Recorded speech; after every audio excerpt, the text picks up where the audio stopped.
አርቲስቱ በጠና ታሟል። በእስር ላይ የሚገኘው ሰለሞን ቦጋለም በወንድም ካሊድን መዱን አልችልም ያው ካልቆምኩና ካልተራመድኩ ደግሞ ያው ልጆችንም ማስተዳደር ምናምን አልችልም። እንደሰማነው የቴዲ አፍሮ ስቱዲዮና ቢሮን የፖሊስ የደንብ ልብስ የለበሱ ሰዎች መተው ሰብረው ገብተው የስቱዲዮ ዕቃዎቹንና ያልተለቀቁ ሙዚቃዎች ያሉባቸውን ኮምፒውተሮች ፋይል መያዣዎች ይዘው መውጣታቸው ነው። ወይ ኢትዮጵያ ጉድሽን አልሰማሽ እንዳይ ማለት ወጣ እንዳለች ነው የማይሆን ያዳንዲ ኖራ መቼም እኛ እኮ ነን ኢትዮጵያ ኖራ መቼም ኖረን በይወን ኖረን እንደዚህ አይነት ሱቅ እንደምናውቀው የራሱ ጨርሶ ሞዴስ ስጠኝ ይድላኝ ስኖረው ከሰው አልጠብቅልኝ ነይ ቆይ በአመት አንዴ ነው እንደዚህ ማለት አምጪው 150 ከገባ እኮ ቆይ 150 አዎ 150 እሺ በእናት ክላስ እየረፈደብኝ ስለሆነ ነው ወይስ መለስ ፈልጌ ልስጥ እንደዚህ ብሎ ነገር የለም ከሌለሽ የለሽ ሐሳቤ ዳር ምኞቴ ጣጣት ትዛይለኝ ባዶ ቢሆን መሌማ ሁሉም በነፃ እየገባ ሞዴስ ቅንጡት ቃሙን በጣም ነው የሚያሳዝን። አዎ በዚህ ጉዳይ ላይ ሁላችንም አንስማማም። ልንቃወመው ከሚገባቸው ጉዳዮች መካከል አንዱ ይሄ ነው። ለሚመለከተው አካል ይድረስ። በሴቶች ንጽህና መጠበቂያ ላይ ወይም ደግሞ በሞዴስ ላይ የተደረገው የዋጋ ማሻሻያ ተቀባይነት የሌለው ወይም ደግሞ በርካቶች የተቃወሙት ጉዳይ ነውና እንግዲህ አለው ይበር ወይም ደግሞ የሚመለከተው አካል በዚህ ጉዳይ ላይ ምላሽ ሰጥቶ የዋጋ ማሻሻያው ቢቀር ብቻ እንደው በነፃ ቢሆን ተገቢ ነው።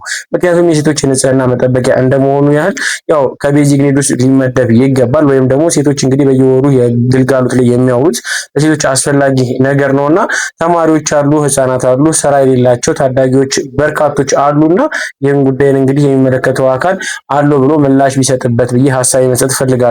ሰላም ጤና ይስጥልኝ ውድ ቤተሰቦች እንዴት ናችሁልኝ? እኔ ምንቴልኝ ቻናሉ ደግሞ ምንቴል 22 ነው። ዛሬም እንደተለመደው ለእናንተ ወቅታዊ አዳዲስ መረጃ ዘል ጉዳዮችን ይዤላችሁ መጥቻለሁ። አብራችሁ ቆዩ። ከናንተ የሚጠበቅ አንድ ነገር አለ። ይዣቸው በመጣኋቸው ቪዲዮዎች ላይ እኔ ሐሳብ አስተያየት እሰጣለሁ። እናንተ ደግሞ ኮሜንት ሴክሽኑ ክፍት ነው። ሐሳብ አስተያየታችሁን በነፃነት ግለጹልኝ። በተጨማሪም ቤተሰቦች እንግዲህ ላይክ ማድረግ እንዳትረሱ። ይዤ የመጣሁት መረጃዎች ለበርካቶች ተደራሽ እንዲሆን ስለሚረዳኝ ነው። ላይክ እያደረጋችሁ እለፉ። ላይክ ማድረግ እንዳይረሳ። ይዤያቸው ወደ መጣኋቸው ቪዲዮዎች እናልፋለን። አብራችሁኝ ቆዩ።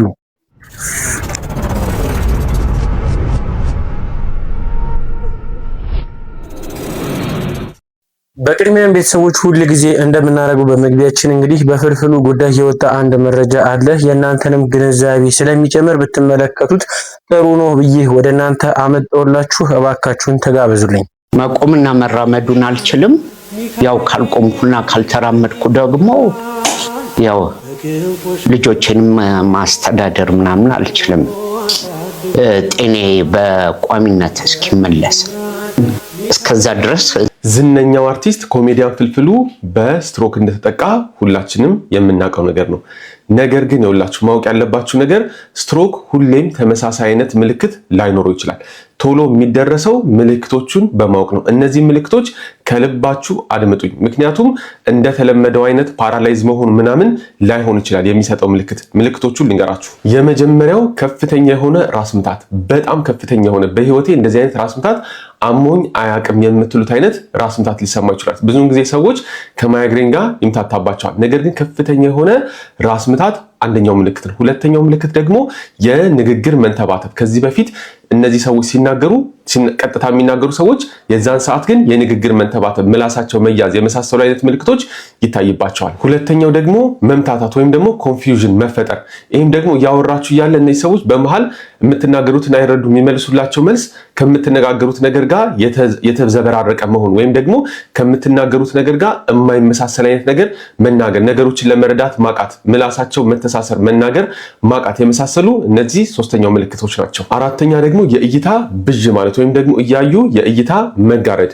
ሌላ ደግሞ በሚራመዱበት ጊዜ ባላንሳቸው መሳት፣ ሚዛናቸውን ስተው ለመውደቅ መንገዳገድ፣ እንዲሁም ደግሞ የተለያዩ ቦታዎች ላይ እጅ ላይ ሊሆን ይችላል፣ ፊት ላይ ሊሆን ይችላል፣ ድንዝዝ የሚል አይነት ስሜት መሰማት እነዚህም ምልክቶች ሊሆኑ ይችላሉ። እንዲሁም ደግሞ ማስመለስ፣ ድንገተኛ የሆነ ማስመለስ። ብዙ ሰው ሆዴን አሞኝ ነው ብሎ ሊያልፈው ይችላል። ነገር ግን ከነዚህ ምልክቶች ጋር ከፍተኛ ራስ ምታት ኖሮ የመሳሰሉት ጋር አንድ ላይ ሆኖ ድንገተኛ የሆነ ማስመለስ፣ ባላንስ ከመሳት ጋር አንድ ላይ ሆኖ ማስመለስ የመሳሰሉት ምልክቶች ሊሆኑ ይችላሉ። ሁሉም ምልክቶች የስትሮክ ምልክቶች ናቸው እያልኩኝ አይደለም። ነገር ግን እነዚህ ብዙውን ጊዜ ሰው የሚያምታታቸው ምልክቶች ናቸው። ፓራላይዝ መሆን ብቻ ይመስለዋል የስትሮክ ምልክት፣ ነገር ግን እነዚህም የስትሮክ ምልክት ሊሆኑ ይችላሉ። ዶክተር ሶፎንያስ ኤርሚያስ ነኝ። አመሰግናለሁ። እውነት ለመናገር ይህንን ጉዳይ እንግዲህ ሁላችንም ልናስተውልበት ከሚገቡ ጉዳዮች መካከል አንዱ ነው። እንግዲህ የስትሮክ በሽታ እንደ ቀልድ በአንድ ሰው ላይ ተሰራጭቶ ወይም ደግሞ አንድ ሰውን እንግዲህ በህይወት ውስጥ ብዙ ነገሮችን ሊቀይር ይችላልና እንደ ፍልፍሉ መጨረሻ ድረስ ሳንደርስ መጠንቀቅ ያለብን ወይም ደግሞ ምልክቶቹን እንግዲህ እኚህን ይመስላሉ። ወንድማችን ግልጽ በሆነ መንገድ እንግዲህ ሀሳቡን አጋርቶናል። እናንተስ በዚህ ጉዳይ ላይ ምን ትላላችሁ? ይጠቅማችኋል ብዬ ነው የመጣሁላችሁ። ወደ ሌላ ጉዳይ ስናልፍ እንግዲህ ከቴዲ አፍሮ ጋር ይዞ የወጣ አንድ መረጃ አለ። ሁላችንም እንግዲህ ደንግጠናል። እጅግ በጣም የሚያስደነግጥ ጉዳይ ነውና መረጃውን ልጋብዛችሁና ሐሳባችንን እንሰጥበታለን።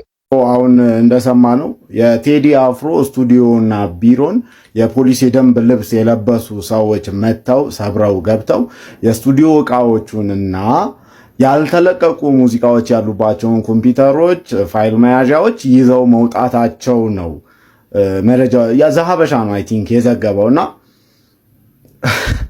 የምር ይሄ በጣም ቀልድ በጣም ትልቅ ቀልድ ይመስለኛል። ማለት እንደው ቴዲ አፍሮ ወንጀል ፈጽሞ ከሆነ የሆነ የሰራው ስራ ካለ በቀን ህጋዊ መጥሪያ ይዞ መጥቶ በአግባቡ ምናምን መጠየቅ እንደዛ ቢሆን ይሻለናል እንጂ ይሄ ሄዶ በማታ ስቱዲዮ ሰብሮ ዘበኛ ደብድቦ ምናምን ይሄንን ያደረገው እኔ የህግ አካል ነው ብዬ አላምንም።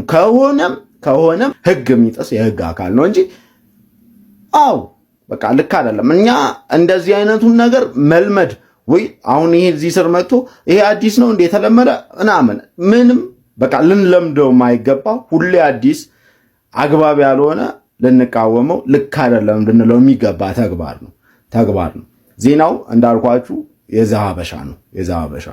ይህ መረጃ በትላንትናው ዕለት ወጥቶ በርካቶች ሲቀባበሉት ነበረ። እጅግ በጣም በሚያሳዝን ሁኔታ በርካቶች ሀሳባቸውን ሲሰጡ ሰምቻለሁ። ይህ ህገወጥ የሆነ ስራ ነው። ህግ ባለበት ሀገር ላይ እንደዚህ አይነት ድርጊት መፈጸም እጅግ በጣም ያሳዝናል። ያውም ደግሞ የህግ ደንብ ልብስ የለበሱ የህግ አካላት የሆኑ ናቸው ወይም ደግሞ እንደዛ አስመስለው የለበሱ ናቸው ማለት ነው ይህን ድርጊት የፈጸሙት ተብሎ መረጃው የወጣው። ይህን ጉዳይ እንግዲህ መንግስት እንደቀል ባያየው ጥሩ ነው፣ ወይም ደግሞ የሚመለከተው አካል በዚህ ጉዳይ ላይ ጥሩ የሆነ ክትትል በማድረግ እንግዲህ ወንጀለኞችን በቁጥጥር ስር ቢያውላቸው ተገቢ ነውና የበርካቶች ቅሬታና ሀሳብ በዚህ ጉዳይ ላይ እንግዲህ እየተንጸባረቀ ይገኛል። እናንተስ ከቴዲ አፍሮ ጋር ተያይዞ የወጣው መረጃ እንዴት ታያችሁት?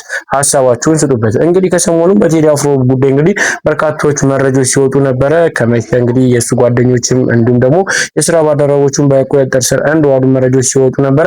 ከዚህ ጋር ተያይዞ ከህግ አንጻር ምን ሊመስል ይችላል? ጠበቃ ደጉላው አጠር ያለ መግለጫና ማብራሪያ ሰጥቶበት ነበረ። ቪዲዮ ልጋብዛችሁና ሀሳባችንን እንሰጥበታለን። ፖሊስ በሌሊት ሰው ቤት ተገኝቶ ብርበራ ማካሄድ ይችላልን? ሰላም ደጉላው ነኝ። ሁላችሁም ይህንን ቪዲዮ ሼር፣ ኮፒ ሊንክ፣ ሪፖስት ዱት እያደረጋችሁ ዜጎች መብታቸውን እንዲያውቁ እንድታደርጉልኝ በማክበር ጠይቃለሁ። እንግዲህ በሀገራችን በአብዛኛው የሙያ ስነ ምግባራቸውን ጠብቆ የሚሰሩ የፖሊስ አባላት እንዳሉ ሁሉ አልፎ ችግር ያለባቸው የራሳቸውን የግል ፍላጎት በፖሊስ በለበሱት የደንብ ልብስ የሚያስከብሩ የፖሊስ አባላትም እንዳሉ የሚካድ አይደለም። ታዲያ ከዚህ ጋር በተያያዘ አልፎ ዜጎችን በብርበራ ሰበብ የሚያንገላቱ ሌሊት ላይ እየመጡ ብርበራ እናካሂዳለን እያሉ የሚያስቸግሩ ፖሊሶችም እንዳሉ የሚታወቅ ነገር ነው።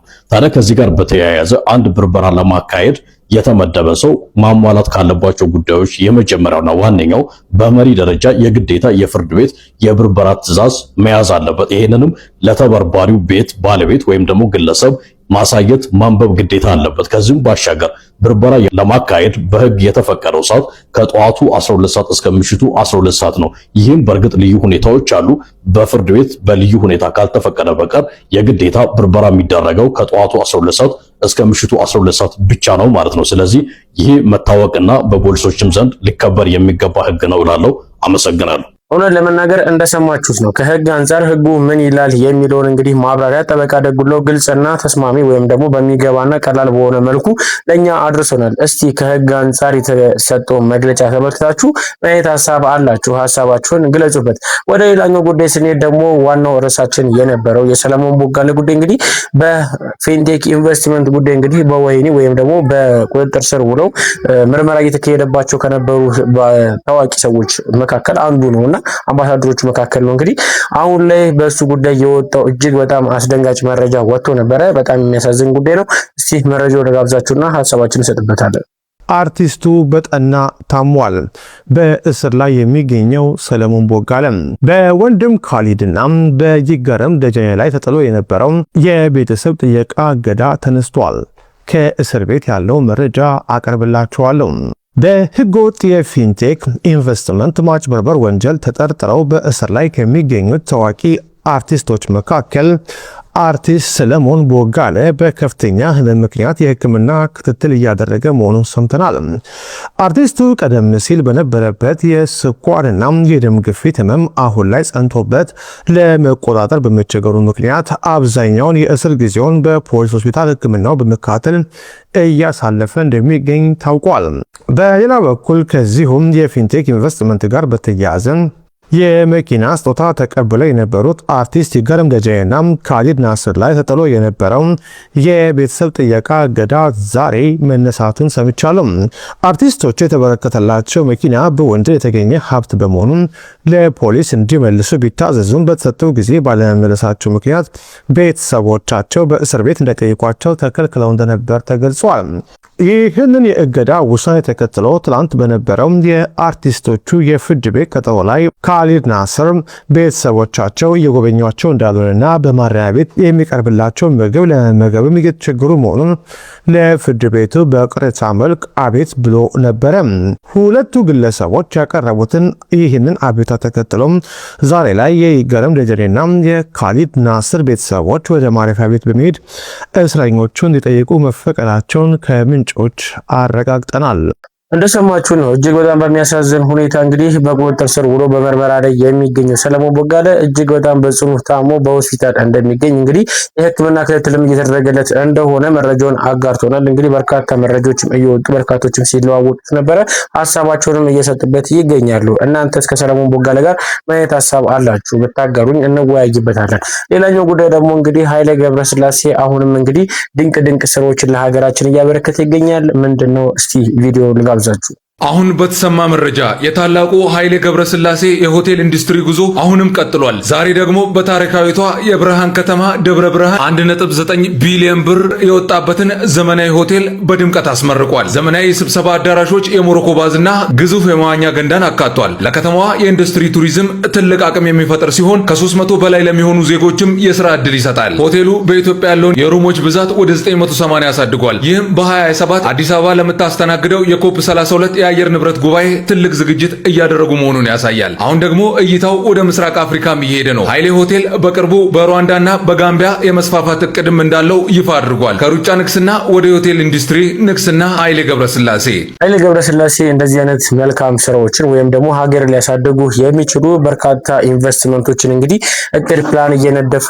እስካሁን ድረስ ለሀገራችን ብዙ መልካም ስራዎችን ሰርቷል። አሁንም ደግሞ ወደፊትም እንደሚቀጥል ራሱ ቃል ገብቶ ተናግሯልና በደብረ ብርሃን ትናንትናም እንግዲህ ትልቅ የሚባል ሆቴል እንግዲህ አስገንብቶ እንዳስመረቀ መረጃ ወጥቷል።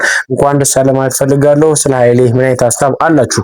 በነገራችሁ ላይ ኃይሌ እንደዚሁ በነገራችሁ ላይ ይህን መረጃ በሰማንበት ሁኔታም ደግሞ እንግዲህ እጅግ በጣም ለጆሮ በሚከብድ ሁኔታ በባህር ዳር እንግዲህ በታዳጊ በመሀሌት ላይ የተፈጸመውን ያስገድዶ መድፈርና እንዲሁም ደግሞ የግድያ ሁኔታን በተመለከተ በርካታ መረጃዎች ሲወጡ ነበረ። ለማንኛውም ቪዲዮ ልስጣችሁና መረጃውን አቀብላችኋለሁ። ነፍሷን ይማርና እቺ የምትመለከቷት እህታችን የቴዲ አፍሮ አልበም ሚዲያውን ስለተቆጣጠረ ስለመደፈሯና ሲያልፍም በግፍ ስለመገደሏ ማንም ትኩረት ሰጥቶ እየዘገበላት ላልሆነው ለዚች ምስኪን ነፍስ ድምጽ ለመሆኑ ዛሬ መጣሁት። እቺ የምትመለከቷት እህታችን ማህሌት ማሩ ትባላለች። በአንድ ሆቴል ላይ በመስተንግዶ ምሰራ ኑሯን ለማሸነፍ ዝቅ ከፍ እያለች የምትጥር ምስኪን ልጅ ነበረች። ነገር ግን እዚህ በፎቶ ላይ የምትመለከቱት ሰው መቼስ እናቱ ሴት ነች አይደለ?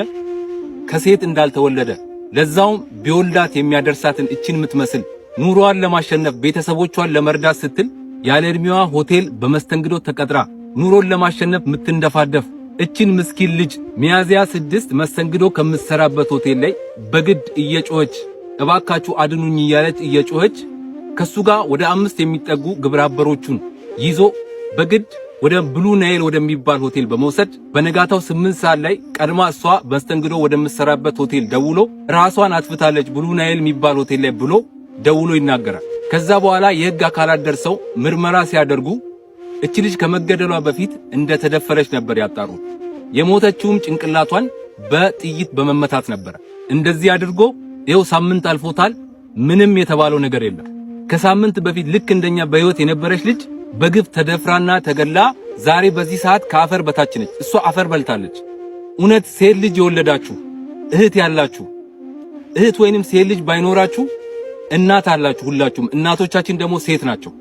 እውነት እቺ ልጅ ድህነቷን አሸንፋለሁ ብላ ሆቴል ላይ መስተንግዶ እየሰራች ዝቅ ከፍ እያለች የተንደፋደፈች ኑሮዋን ለማሸነፍ የምትጥረው እቺ የምትመለከቷት መስኪን እህታችን መደፈሯ ሳያንስ ተገላ አፈር በልታ ትቅር ካላላችሁ በምታምኑት ፈጣሪ ለምናችኋለሁ እቺ ልጅ ፍትህ እንድታገኝ የቻላችሁትን ያህል ይህንን ቪዲዮ ኮፒ ሊንክ፣ ሪፖስት፣ ሼር፣ ላይክ እያደረጋችሁ ለሚመለከተው አካል አድርሱላት። በፈጠራችሁ አምላክ ይሄ ሶሻል ሚዲያ ነው፣ ተጽዕኖ መፍጠር እንችላለን ከተባበርን ማለት ነው። ፍትህ ለእህታችን ማህሌት ማሩ። አመሰግናለሁ። አሁንስ እንደ ሀገር የሚመረን ወይም ደግሞ የሰለቸን ጉዳይ ቢኖር በሴቶች ላይም ወይም ደግሞ በተለያየ ህገወጥ አካላት እንግዲህ የሚፈጸሙ በደሎችን ፍትህ ፍትህ ፍትህ ፍትህ እያሉ መጮህ ነው። የሚመለከቱ አካል አሁን ሊዝም ማለት የለበትም። በተለይ እነዚህ ግለሰቦች እንግዲህ በቁጥጥር ስር እንደመዋላቸው ተመጣጣኝ ወይም ደግሞ ሌላዎችንም እንግዲህ የሚያስተምር የሚሆን ድጋሚ እንደዚህ አይነት ነገር የማንሰማበት ተመጣጣኝ ከባድ የሆነ ቅጣት ቢቀጡ የበርካቶች ሀሳብ ነው። እኔም በዚህ ጉዳይ ላይ እስማማለሁ። እናንተስ ይህንን እንዴት ተመለከቱታላችሁ? ፍትህ ለተደፈረችውም ለተገደለችውም ለታዳጊ ማህሌት ማለት እፈልጋለሁ። በተጨማሪም ደግሞ እንግዲህ ሴቶች እጅግ በጣም ቅሬታ እያሰሙበት ያለ ጉዳይ አለ። እስቲ ቪዲዮ ልጋብዛችሁና ሀሳባችንን እንሰጥበታለን። እቺ ልጅ ባይ ዘ ወይ አረ ወገን ሞዴስ 100 ብር ገባ እያለች ኮሜንት ሴክሽን ላይ ኮሜንት መጻፍ የጀመረችው የዛሬ 2 ዓመት የዛሬ 3 ዓመት ገና ያኔ ሞዴስ ከ60 ብር ነው ከ70 ብር ወደ 100 ብር ቀጥታ ዳይቭ ሲያደርግ ነው ኮሜንት ሴክሽን ላይ ማየት የጀመረው። እኔ ቪዲዮ ላይ ብቻ አይደለም ይሄንን ኮሜንት ፖስት የምታደርገው፣ ሌሎች ኮንተንት ክሪኤተሮች ሌሎች ሀበሻ ኮንተንት ክሪኤተሮች ቪዲዮዎች ላይም አታጡትም ይሄንን ኮሜንት። 2 እስከ 3 ዓመት ሁሌ ኮሜንቷ ይሄ ነው። የመጡብን ላሉ ችግሮች እንደዚህ አይነት ነክሶ የማይለቅ ሰው ያስፈልገናል። ኮንሲስተንትሊ ስለዛ ነገር ባለው አቅም የሚያስብ የሚያወራ የሚጽፍ ሰው ያስፈልጋል። ቫይራል የኢትዮጵያ ቪዲዮዎች ላይ ኮሜንት ሊያነብ የሚገባ ሰው በሙሉ ይሄንን ኮሜንት ያየዋል ያነበዋል። እና ምን አመጣች ኮሜንት ሴክሽን ላይ እንደዚህ ስለጻፈች ምን አመጣች ምን ለውጥ አመጣች ምናምን ልትሉ ትችላላችሁ። ግን ኢማጂን ልክ እንደሷ ሁላችንም ሳይሆን ቢያንስ 30% የሚሆነው ሴቶች ብናደርግ እንደዚህ በየቀኑ ለ2 ዓመት ለ3 ዓመት ኮንሲስተንትሊ ስለዚህ ጉዳይ ብናወራ ብናሳስብ ብንወተውት ነክሰን ባንለቅ ለሲስተሚክ ችግሮች ለሲስተሚክ ጭቆናዎች እንደዚህ አይነት ኮንሲስተንሲ ነው የሚያስፈልገው። ወዴት አሁን 150 ብር 200 ብር ገባ ተብሎ በጣም ብዙ ቪዲዮ እየተሰራ ነው። በጣም ብዙ ሰው እያለ ሞዴስ 100 ብርም ሆነ 150 ብር 100 ብርም ሆነ 200 ብር ችግሩ ያው ነው። ባይ ዘ ዌይ 80% በላይ የሚሆኑ ሴት ተማሪዎች ሞዴስ መግዛት ስለማይችሉ ከትምህርት ቤት ይቀራሉ። ገና 150 ብር ሳይገባ በፊት ገና 200 ብር ሳይገባ በፊት ገና የ2 ዓመት የ3 ዓመት የተደረገ ጥናት ነው እየነገርኳችሁ ያለሁት። አሁን እግዚአብሔር ይወቀው ያኔ 80% ከነበረ አሁን ምን ያክል ፐርሰንት ሴቶች በሞዴስ ምክንያት ከትምህርት ቤት እንደሚቀሩ ደግሞ ስለ ተማሪ ሴቶች ነው እያወራን ያለው። ስለዚህ ችግር በጣም ኢምፓክት የሚደረጉት እነሱ ስለሆኑ ማለት ነው እንጂ የሁላችንም ችግር። ሃይ ክላስ የሚባለው የሀብት ወለል ላይ ያሉ ሴቶች ብቻ ናቸው ይሄ ነገር ማያስጨንቃቸው።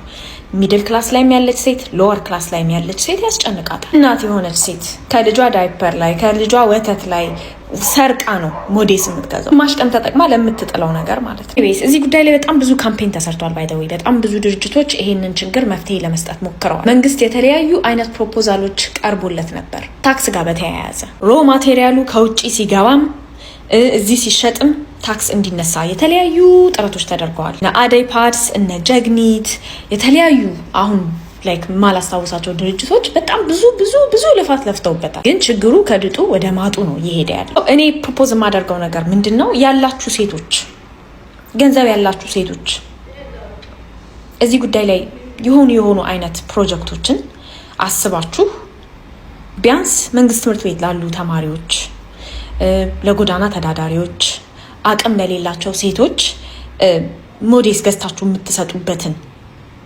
ሁኔታዎች ብታመቻቹ። ግል ትምህርት ቤት ፕራይቬት ስኩል የምትማሩ ሴት ተማሪዎች በየወሩ እያዋጣችሁ ሞዴስ ለመንግስት ትምህርት ቤት ብታበረክቱ። የሚታጠብ ሞዴስ በተመጣጣኝ ዋጋ የሚያቀርቡ ድርጅቶች አሉ። እና አደይ ፓድስ፣ የቲ ፓድስ የሚባሉ ሪዩዜብል ፓድ ኢትዮጵያ ብላችሁ ብትገቡ ያወጣላችኋል፣ ይደረድርላችኋል እነማን እንደሆኑ ማለት ነው።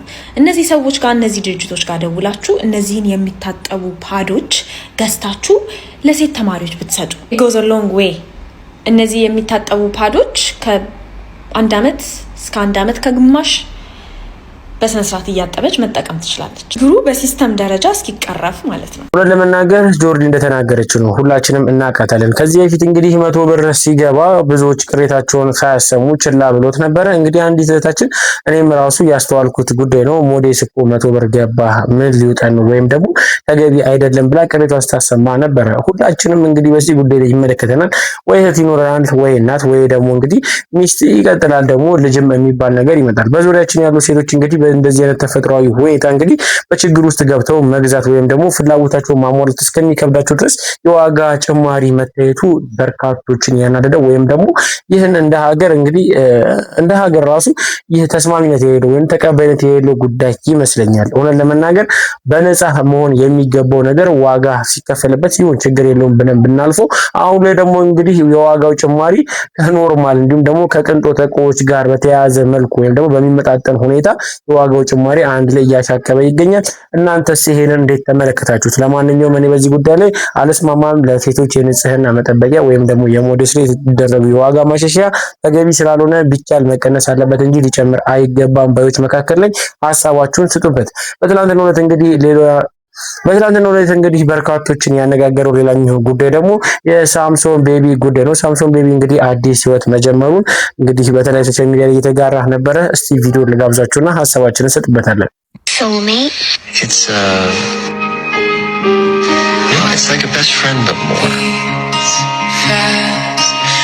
It's the one person in the world who knows you better than anyone else. What's a soul?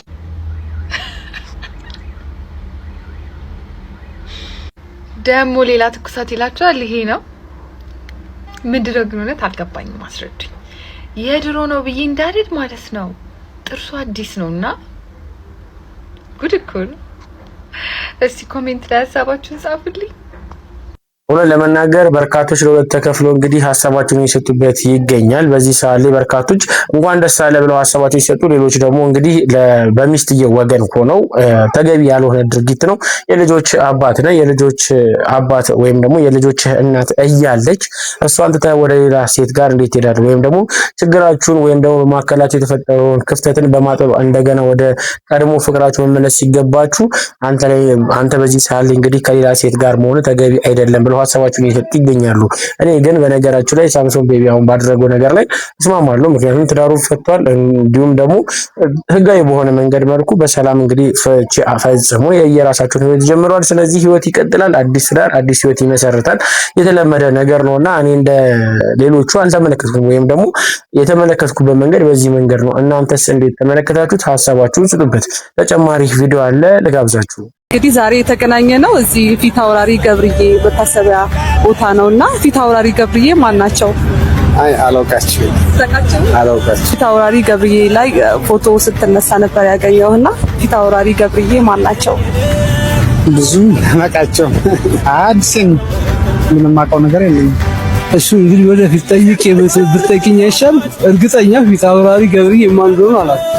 እና ያው ፊት አውራሪ እንግዲህ በጣሊያን ጊዜ ወይ እንደዚህ ጀግና የሆኑ ምናምን ለኢትዮጵያ ታሪክ የሰሩ ይሆናሉ ይገምታሉ። ዝም ብሎ አይለጠፉም። እርግጠኛ እነሱ ታላቅ የድሮ ሰው ናቸው። ከፋኝ እንደገና መረረኝ ኧረ ምረር ኧረ ምረር ተው ምረር አገሬ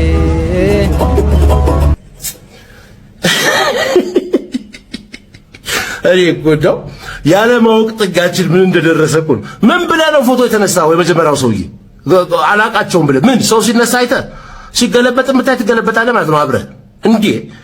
አረ እንደዚህ እኮ አልነበርንም። ቢያንስ ስለራሳችን ጉዳይ ይሄን አሁን ሌላ ጉዳይ ጠይቀህ ቢሆን ቲክቶክ ላይ ቲክቶከሩ ከሌ ላይቭ ገብቶ ያለውን አይተኸው እንዴ? ባለፈውም የደገመው ይገርምሻል ብለህ ትጀምር ነበር።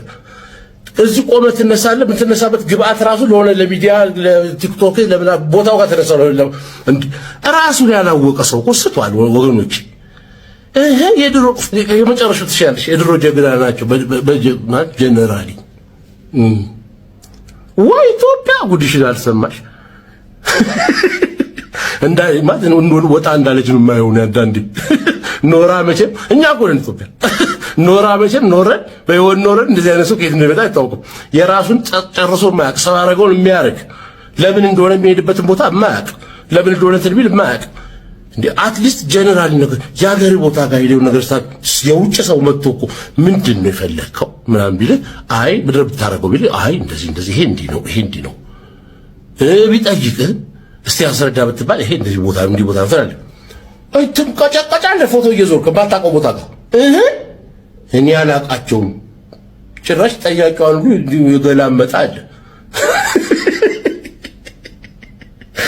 የበላው አይደረቃሉ አለማወቅ አንሶ እንደገና ደግሞ እንዴ ብትጠይቅ ይቻል ነበር ምናምን ዘራፍ ለማለት መሞከር ግዴታ እኮ ሆኖ አይደል ፊታው ነገር ይላል ማወቅ ታለብኝ ይላል ልትሉ እኮ ትችላላችሁ እኮ ግዴታ ሆኖ ሳይሆን ቦታው ጋር ከተገኘ ግን እንዴ እኔ ቤት በር ላይ እየተመላለስ ፎቶ የምትነሳ ከሆነ ምንድነው በሩ የተለየ የሚያደርገው? መቼም በሩ ለብቻው ታሪክ ከሌለው የሰመረ ባሪያው ቢል ነው የምንነሳው ማለት እኮ እዚህ ቤት ያለው ሰው እየታቋል አላውቀውም።